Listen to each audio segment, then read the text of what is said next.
Seru banget, fans! Meluncur di perosotan raksasa dan super tinggi sambil menikmati hawa dinginnya Malang, siapa takut? Sebelum merasakan sensasi meluncur di perosotan ini, kita perlu kerja keras, naik tangga dulu nih. Semangat! Bayangin aja, tingginya mencapai 15 meter. Lumayan, meskipun capek, tapi naik tangga sama dengan olahraga juga loh. Bahkan, naik turun tangga selama 15 menit bisa membakar 65 kalori tubuh loh, fams. Tapi tenang, sekali naik tangga ini nggak memakan waktu 15 menit kok. Cukup 5 menit, sudah sampai puncak perosotan. Perosotan pelangi memang lagi hits di Indonesia. Biarpun hampir sama, berkonsep pelangi, tapi tinggi dan panjangnya berbeda-beda. Perosotan ini akan membawa kita meluncur sepanjang 100 meter. Sensasi meluncurnya juga beda, karena tergantung gelombangnya.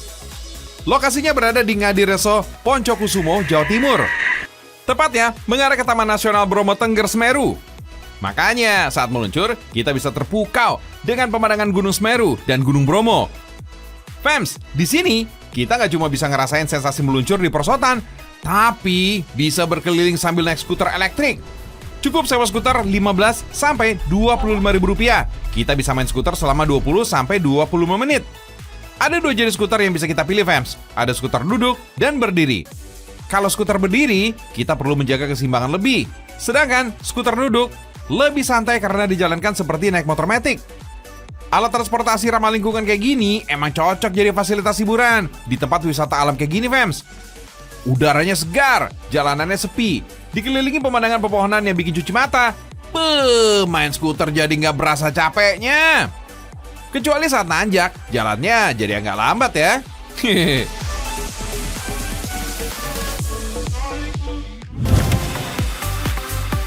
Fams, yang namanya warna-warni memang selalu memikat hati. Di Indonesia ada beberapa kampung yang disulap jadi warna-warni, fams. Kita berkunjung. Ada di mana aja nih kampung warna-warni itu? Di Malang, Jawa Timur, ada sebuah kampung warna-warni. Kampung Jodipan ini menarik banget untuk dikunjungi. Ada ratusan rumah warga yang telah dicat dengan 17 warna, fams. Kalau dilihat dari atas, di atap rumah warga juga terdapat gambar pelangi dan matahari terbit. Lokasinya nggak jauh dari stasiun Kota Malang kok. Paling-paling hanya 5 menit perjalanan aja dari sana. Kalau ingin berkeliling akan dikenakan biaya Rp2.000. Kita juga dapat stiker cantik. Uniknya, Kampung Jodipan juga memiliki hiasan ornamen seperti payung gantung, lampu hias, dan jajaran lampion. Lokasi ini dijamin asik deh sebagai ajang berfoto atau berselfie. Tapi, tahu nggak, fams? Dulunya kampung warna-warni adalah permukiman kumuh. Melihat keprihatinan itu, sejumlah mahasiswa Universitas Muhammadiyah Malang menggagas pengecatan permukiman warga. Ide mereka muncul karena melihat kampung warna-warni di Rio de Janeiro, Brasil. Gak nyangka, fams, ide para mahasiswa itu juga berhasil menggandeng sebuah perusahaan cat minyak di Malang loh. Tak kurang 2 ton cat dihabiskan untuk menyulap kampung di bantaran sungai Brantas, fams. Warga juga dilibatkan untuk membersihkan dan mengecat lingkungan. Fams, di sisi utara sungai Brantas, ada juga kampung 3D atau 3 dimensi. Ada sekitar 180 gambar 3 dimensi menghiasi tembok warga, fams.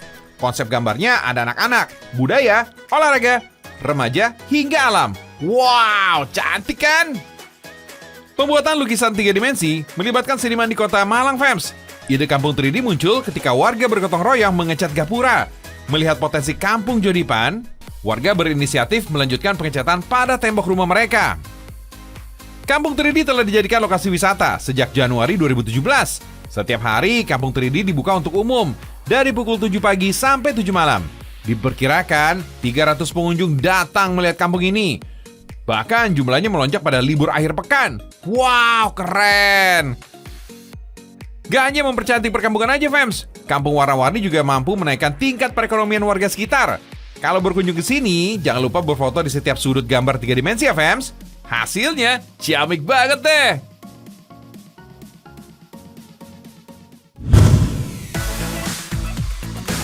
Masih ada nih, fams, kudapan warna-warni yang menjadi idola pencinta kuliner. Tekstur luarnya renyah, dilebur dengan rasa manis dari isiannya. Sekarang kue ini udah makin berinovasi. Contohnya kayak Rainbow Sus ini, fams. Flannya yang manis dan lumer benar-benar menggugah selera, fams. Udah pasti bikin nagih sini. Sekedar info aja nih fams, sus merupakan adonan pastry yang diproses dengan cara direbus. Adonan yang dihasilkan berupa adonan lembut dan mengembang. Bahan adonannya ini berupa margarin yang dipanaskan sambil dicampur air. Setelah mendidih, kemudian dicampur terigu sambil diaduk. Kalau menurut asal muasalnya nih fams, sus pertama kali ditemukan oleh seorang koki ratu Prancis pada tahun 1550-an. Jadi, waktu itu memang kue sus ini cuma buat ratu dan kalangan istana aja. Waktu itu susnya nggak pakai isi fams, jadi cuma polosan aja. Ide untuk memberi isian pada kue sus baru muncul 200 tahun kemudian. Lama juga dapat idenya ya. Awalnya kue sus mulai dengan isian seperti es krim dan saus coklat. Kalau di Indonesia sendiri ada berbagai macam juga nih isiannya. Tapi yang paling disukai adalah isi fla yang berbahan dasar dari susu. Saat ini kue sus dianggap sebagai kue tradisional oleh masyarakat Prancis fams. Lanjut ngolahnya fams. Adonan yang udah jadi kemudian dibentuk dan lapisan atasnya diberi pewarna makanan. Lalu dipanggang dalam oven kurang lebih 30 menit dengan suhu 180 sampai 200 derajat Celcius. Baru deh setelah itu masukkan fla yang menjadi isian atau topping dari kue sus ini. Jadi nih rainbow susnya. Seru juga kan dengan tampilan warna-warni begini? Kalau minat, langsung order aja nih ke salah satu rumah produksi kue yang ada di kota Garut ini fams. Pokoknya wajib dicoba deh.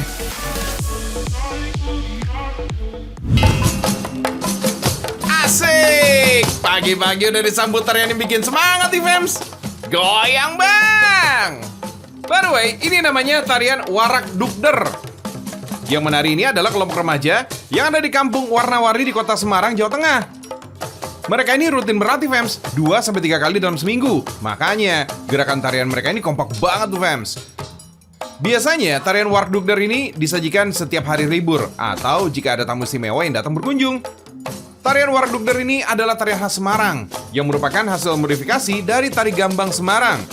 Tarian ini juga adalah hasil kreasi maestro dari Didi Nini Towo bersama Yoyo Bambang Priambodo. Mantap! Tepuk tangan dong! Fams, keberadaan kampung penuh warna ini memang diharapkan dapat meningkatkan taraf hidup masyarakat sekitar fams. Idenya ini bermula dari rencana pemerintah daerah yang ingin memperbaiki pasar bunga Kalisari. Setelah perbaikan, keindahan pasar ini justru nggak maksimal karena keberadaan perkampungan kumuh di belakangnya. Nah, dari situlah muncul ide untuk melakukan renovasi kampung. Di kampung warna-warni ini, kita juga bisa menikmati berbagai kegiatan untuk menggali kreativitas fams. Misalnya, dengan belajar melukis wajah atau payung. Nah, mereka ini nih fams, adalah kelompok remaja yang menarikan Warak Dukder tadi nih. Riasan dan lukisan wajah membuat penampilan mereka ini semakin unik. Seni lukis wajah ternyata berguna banget nih untuk menarik minat wisatawan yang datang. Alhasil, para pengunjung jadi ingin berfoto bersama deh. Seni melukis payung ini juga menarik untuk dilakukan nih fams. Tenang aja, kita bakalan diajarin kok. Jadi, nggak usah khawatir nih akan hasilnya. Pokoknya, di kampung warna-warni semua harus kreatif. Hasil lukisan payung nantinya akan disewakan kepada para wisatawan yang mau berfoto. Biayanya cukup Rp3.000 aja kok.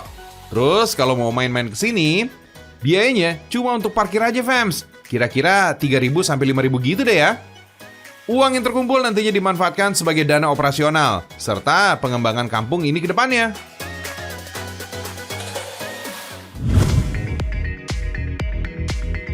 Kenalin nih, kue lapis lidah buaya.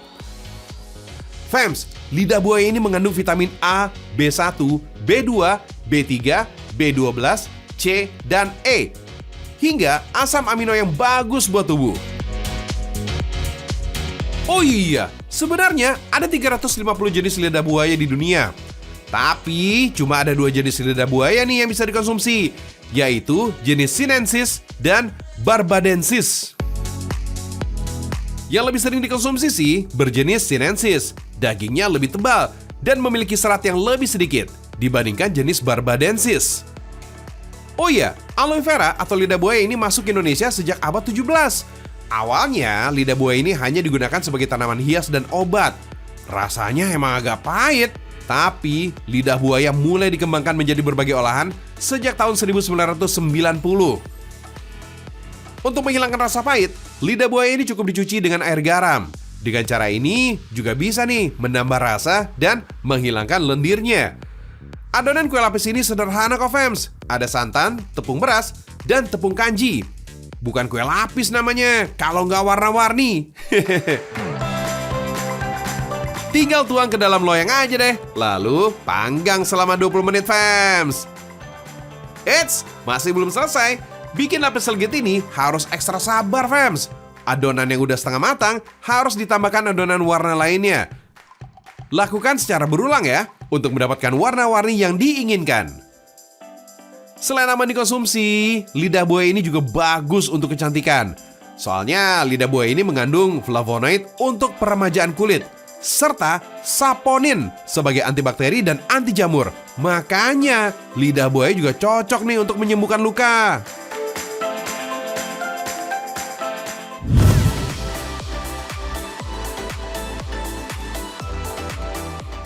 Kalau yang ini bentuknya lebih lucu-lucu gimana gitu. Tuh, ada yang bentuk personil band BTS. Tapi yang ini nggak bisa dimakan, Fems, karena fungsinya memang sebagai aksesoris yang bisa dibawa-bawa. Semua ini, Fems, murni buatan tangan alias handmade, karya Kak Joyce dari Kota Salatiga, Jawa Tengah. Kak Joyce ini udah pengalaman dari tahun 2008, Fems. Pantesan bentuknya bagus-bagus ya.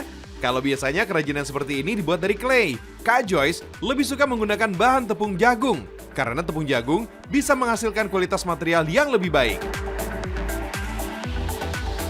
Kalau udah diaduk rata, tekstur adonannya jadi menyerupai lilin mainan atau plasitin yang mudah dibentuk. Tinggal kasih tambahan bahan campuran lainnya supaya lebih menggumpal. Sedangkan pewarna yang dipakai bisa dari pewarna tekstil atau cat akrilik. Supaya lebih aman, saat membentuknya, tangan harus sering-sering dilapisi baby oil agar adonan tidak lengket dan mudah dibentuk. Kalau udah kering nih, tinggal berikan ornamen dengan spidol. Kalau mau coba bikin, kalian juga bisa ikutan aja nih di workshopnya. Tapi buat yang ogah ribet, tinggal pesen aja ke Kak Joyce. Bisa pesan berbagai karakter juga kok.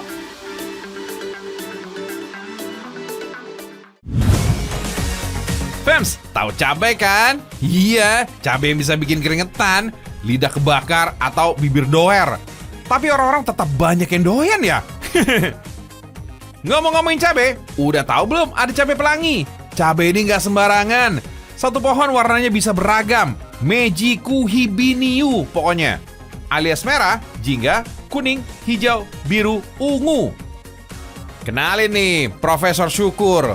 Beliau adalah pencipta beragam jenis cabai termasuk si cabai ungu. Profesor Syukur adalah profesor pertama di Indonesia yang meneliti cabai sejak tahun 2003. Wah, bisa disebut Bapak Cabai Indonesia nih. Dari cabai lah, Profesor Syukur berhasil menyabet 18 penghargaan, Fems. 18 tahun meneliti, Profesor Syukur sudah mengembangkan 43 varietas cabai, termasuk cabai pelangi. Varietas cabai baru tercipta dari menyilangkan serbuk sari bunga jantan dengan putik bunga betina. Fems, menyilangkan ini dilakukan berkali-kali, sampai keturunan ke-7. Proses penyilangan memang terlihat gampang, tapi butuh waktu 7 tahun, sampai tercipta bibit cabai kualitas unggul, Fems. Buat ditanam di rumah, Prof. Syukur mengembangkan cabai hias, ukurannya kecil, tapi buahnya lebat. Cocok sebagai tanaman pot, Fems. Warnanya macam-macam nih. Ada warna merah, ungu, hijau, oranye. Benar-benar seperti pelangi warnanya. Warna pelangi pada cabai ini sendiri adalah tahapan usia pematangan cabai. Saat baru tumbuh, warnanya ungu tua. Semakin lama, warnanya menjadi hijau, lalu menjadi merah. Meski warnanya ungu, cabai ini sudah bisa dimakan, Fems. Rasanya kurang pedas, tapi kandungan antioksidannya tinggi loh. Semoga ya penemuan Profesor bisa membantu petani, sekaligus memenuhi kebutuhan orang Indonesia akan cabai, Fems, termasuk untuk menghias rumah. Mantap nggak tuh?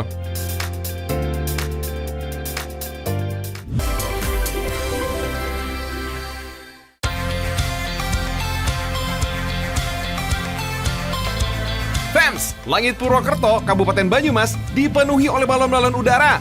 Ada sekitar 22 balon terbang warna-warni yang mengudara.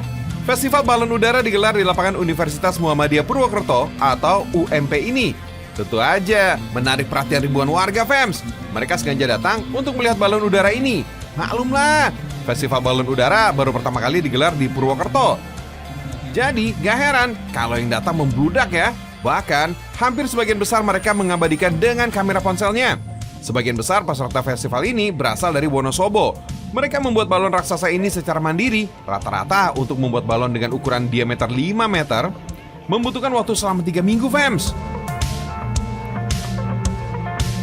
Ya nih pertama kalinya banget aku nonton ini, terus kemarin dapet infonya tuh dari igump.ac.id dan kayaknya baru pertama kali di Purwokerto, jadi kayaknya bakal menarik banget deh.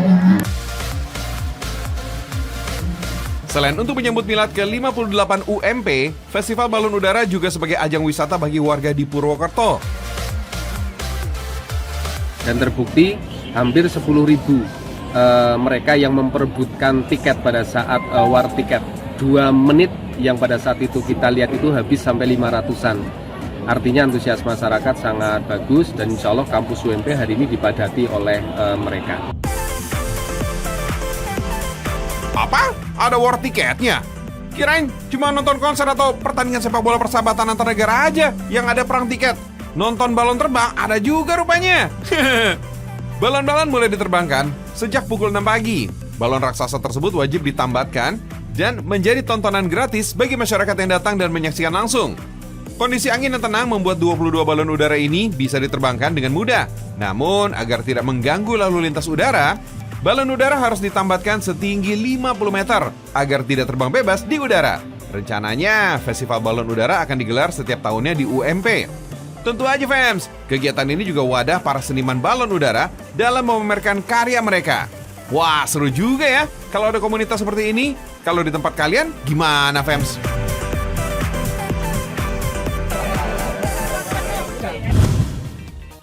Bola-bola ubi kopong dengan cita rasa legit ini termasuk jajanan pinggir jalan yang populer di Thailand dan negara-negara Melayu fans.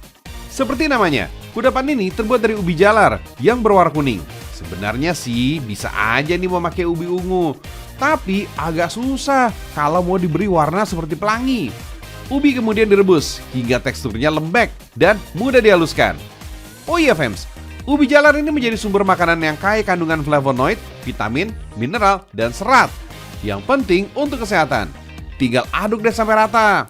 Adonan tepung tapioka ini saat dimasak teksturnya bisa lebih keras dan berat. Agar lebih menarik, bisa juga fans ditambahkan pewarna makanan. Untuk menghasilkan bola ubi dengan warna hitam pekat, cukup menggunakan bubuk karkol atau arang bambu hitam. Selain warna hitam, ada juga nih bola ubi dengan varian rasa dan warna lainnya. Fans, penggorengan ini menentukan sebutan bola ubi. Ada teknik khusus nih yang dilakukan agar bagian tengah bola ubi ini berlubang. Kalau salah goreng dikit aja, bola ubi gak bisa mengembang dan gak kopong di dalamnya. Jadi, bola ubi ini harus digoreng dengan cara ditekan-tekan seperti ini. Dengan begitu, hawa panas ini bisa masuk ke dalamnya dan menimbulkan rongga udara di dalamnya. Gak perlu dikasih tambahan topping fans. Bola ubi ini rasanya udah manis dari ubi jalar.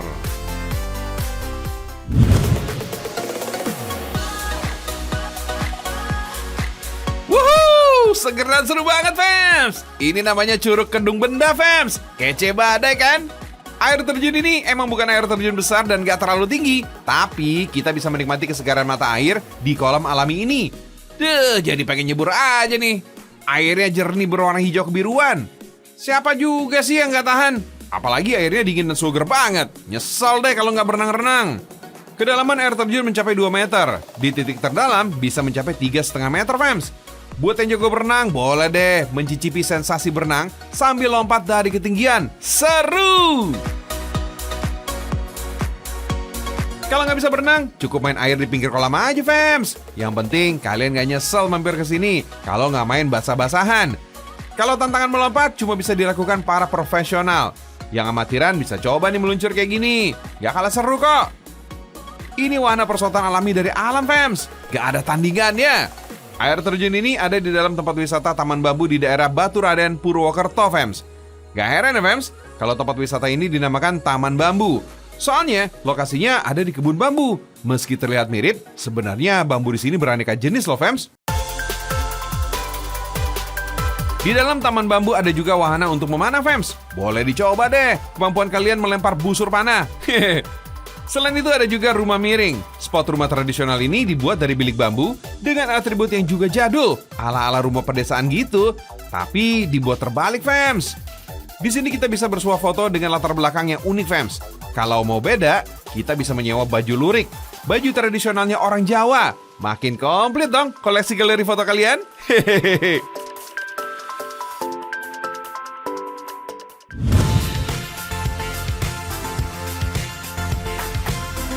Fams, mumpung di Puerto Rico, maksud Joy, Purwokerto. Kita intip yang satu ini yuk.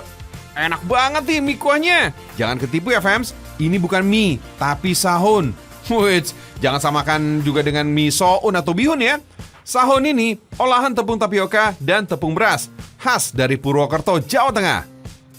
Sahun biasanya disajikan dengan suiran ayam, daun bawang, dan sedikit kecap asin. Kuah kaldu yang gurih dan menyegarkan bisa bikin harimu menyenangkan.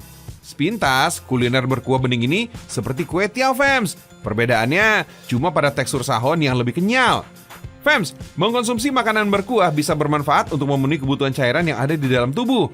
Apalagi dimakan saat siang hari, bisa mengganti cairan tubuh yang hilang setelah beraktivitas. Biar gak penasaran, langsung kita lihat aja proses pembuatannya. Biasanya sahun ini sudah dibuat sejak pukul 3 dini hari, Fams. Tepung tapioka dan tepung beras langsung dicampur menjadi satu, Fams. Aduk sampai rata ya, supaya nggak ada tepung yang menggumpal. Oh iya, kedua tepung yang digunakan membuat sahun ini memiliki tekstur yang berbeda loh, Fams. Meski sama-sama berwarna putih, tepung beras ini agak sedikit liat. Sedangkan tepung tapioka biasanya ringan dan licin di tangan. Jadi, sulit dipegang dan sulit dilarutkan dengan air suhu normal. Untuk hasilnya, tepung beras bisa membuat tekstur masakan lebih lembut. Sedangkan tepung tapioka menjadi kenyal tuh. Kalau adonan udah jadi, masukkan ke dalam cetakan deh. Lalu kukus ya, Fams. For your info nih, Fams, katanya tepung tapioka ini berasal dari Amerika Selatan loh. Tepung tapioka mulai banyak dipakai di Indonesia sejak tahun 1980-an. Saat itu, pemerintah sedang menggalakkan program keragaman bahan makanan pokok. Setelah 15 menit, adonannya pun berubah menjadi lapisan tipis yang mengental, Fams. Setelah dingin, baru deh langsung digulung. Sebelum disajikan, sahun ini juga harus diiris, kemudian direbus lagi. Tuh, bentuknya sangat mirip kue tiaw. Oh iya, tepung tapioka dan tepung beras sama-sama tidak mengandung gluten. Jadi aman dikonsumsi oleh penderita gluten intolerance atau seseorang yang sensitif terhadap gluten. Katanya sih tepung tapioka ini punya banyak manfaat untuk kesehatan, Fams. Seperti menaikkan berat badan, mengembangkan otot, dan menguatkan tulang. Biar makin mantap, jangan lupa potongan daging ayamnya, Fams. Disusul taburan daun bawang dan siraman kuah kaldu yang khas. Dijamin juara deh.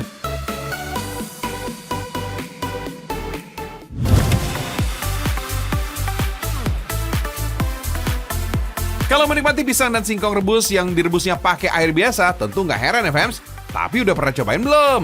Pisang dan singkong yang direbus pakai air nira. Iya, air nila yang dibuat dijadikan gula merah itu.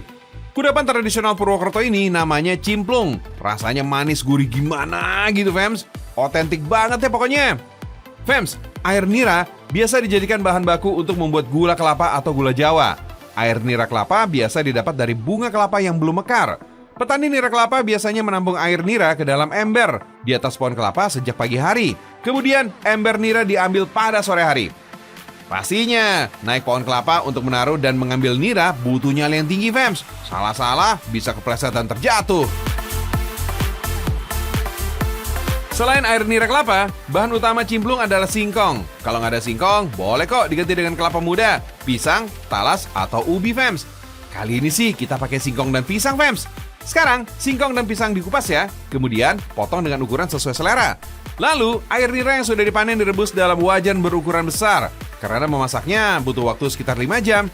Jadi, masaknya di atas tungku kayu kayak gini, Fams. Fams, biasanya cimplung dibuat berbarengan dengan memasak air nira kelapa. Maklum ya, kebanyakan pembuat cimplung adalah pembuat gula juga. Masak dulu air nira sampai mendidih. Masukin deh singkong dan pisangnya. Oh iya, Fams. Katanya bunyi plung dari singkong yang dimasukkan ke dalam air rebusan nira lah yang mendasari penamaan nama cimplung. Tapi ada juga menyebutkan karena proses pembuatannya dengan cara dicemplungkan atau dicelup ke dalam air nira, maka disebutlah sebagai cimplung. Tak ada takaran pasti berapa air nira yang bisa digunakan. Berhubung membuat cimplung berbarengan dengan membuat gula Jawa, singkong atau pisangnya gak boleh terlalu banyak. Kalau wajannya terlalu penuh, bisa-bisa pisang dan singkong jadi hancur. Selain itu, bisa merusak tekstur dan gula Jawa nantinya. Jadi memasaknya juga nggak perlu terlalu lama, cukup dimasak sampai pisang dan singkongnya empuk aja, fams. Cukup setengah jam aja, singkong dan pisang udah bisa diangkat dan ditiriskan. Sekarang, singkongnya rasanya hambar bisa jadi manis. Sementara pisang yang tadinya belum terlalu matang dan asam, bisa jadi empuk dan manis, fams. Kalau mau semakin manis, bisa ditambahkan dengan gula merah cair. Caranya, larutkan gula merah dengan air sambil dipanaskan, fams.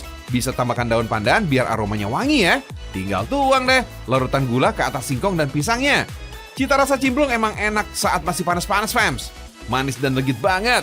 Cocok nih disantap sebagai camilan saat santai atau saat cuaca sedang dingin. Apalagi kalau disajikan bersama kopi pahit atau teh panas sebagai penawarnya. Sempurna!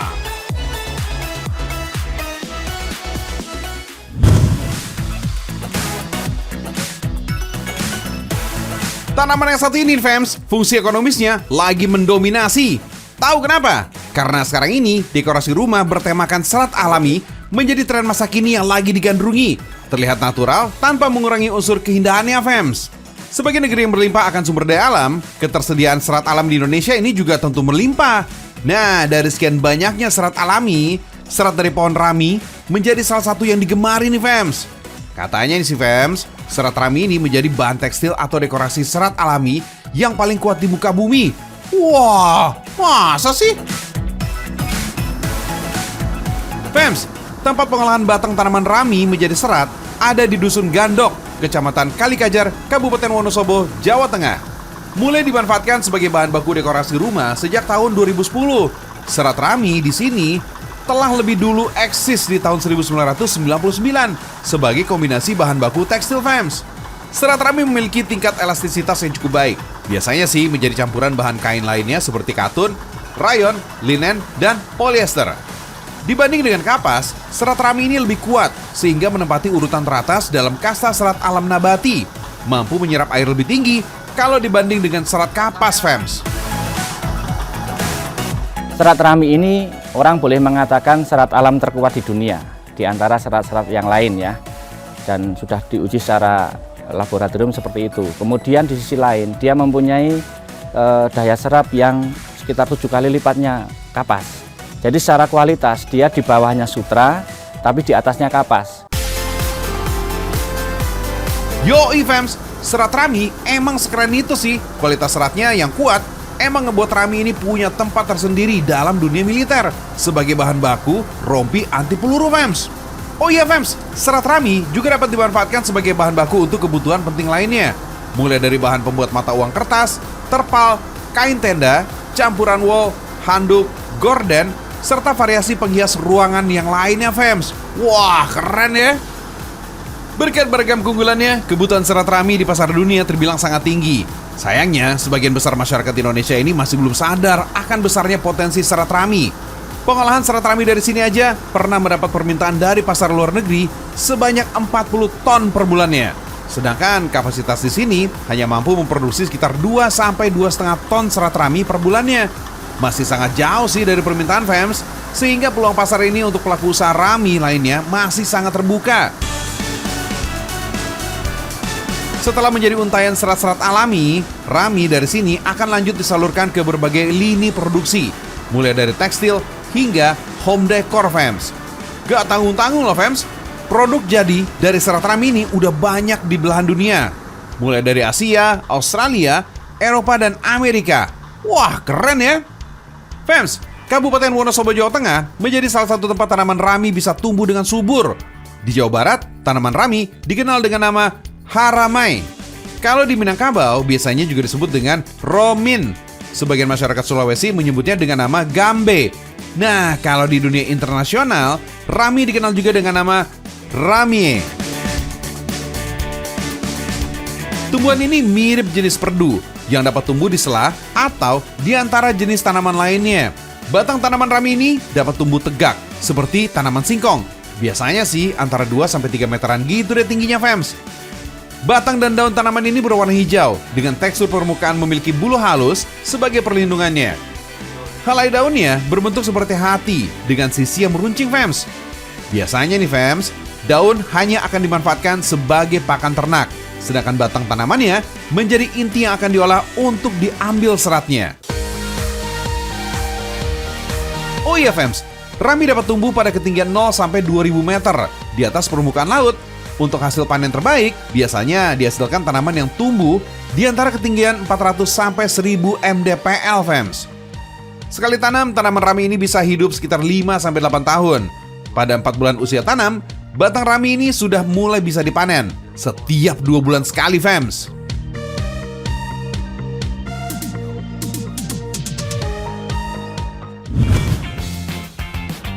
Fems, buat kalian yang lahir di era 80 sampai 90-an, pasti nggak asing lagi sama makanan warna-warni yang satu ini kan? Banyak yang menyebutnya dengan es gabus. Dinamakan es gabus karena punya teksturnya yang mirip seperti gabus. Hihihi. Dulu es ini beken banget, Fems. Di jajanan SD pasti ada. Nah, buat yang mau nostalgia makan es gabus, tenang, udah ada yang produksi lagi nih. Berbeda dengan es gabus abad 19-an. Yang sekarang gak ada sticknya dan cenderung lebih tipis, Fems. Kalau dulu harganya cuma sekitar Rp200, sekarang sih jangan ditanya, udah belasan ribu rupiah. Maklum, bahan pokok juga udah mihil bingit, Fems. Hihihi. Ya iyalah, udah beda zaman kan? Yang gak berubah dari es gabus adalah warnanya macam pelangi, Fems.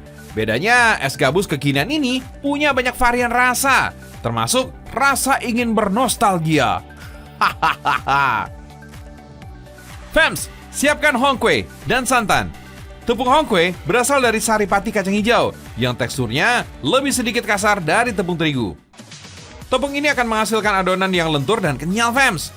Kandungan energi, lemak, dan karbohidrat yang cukup tinggi pada tepung hongkwe bisa berguna untuk sumber energi dan cadangan makanan bagi tubuh. Terus, kandungan kalsiumnya juga bisa membantu pertumbuhan tulang pada anak-anak dan mencegah osteoporosis pada orang dewasa.